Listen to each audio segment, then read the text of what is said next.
91 కీర్తనకు వచ్చేసాం కదా. మనకి ఎంతో ఇష్టమైన కీర్తన. దీన్ని చదివితే చాలండి ఎంత ధైర్యం వస్తుందో. మహోన్నతిని చాటున నివసించువాడే, సర్వశక్తిని నీడను విశ్రమించువాడు. ఆయన నాకు ఆశ్రయము, నా కోట, నేను నమ్ముకొని నా దేవుడు. వేటకాని ఉరిలో నుండి ఆయన నన్ను విడిపించును. నాశనకరమైన తెగులు రాకుండా నన్ను రక్షించును. ఆయన తన రెక్కలతో నన్ను కప్పును. ఆయన రెక్కల కింద నాకు ఆశ్రయము కలుగును.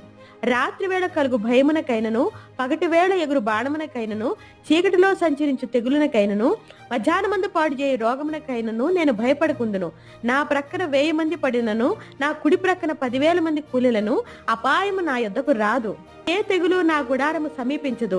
నా మార్గములన్నిటిలో నన్ను కాపాడుటకు ఆయన నన్ను గూర్చి తన దూతలకు ఆజ్ఞాపించును.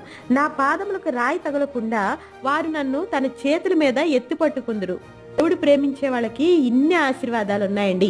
ఈ ఆశీర్వాదాలన్నిటిని మనం స్వతంత్రించుకుందామా?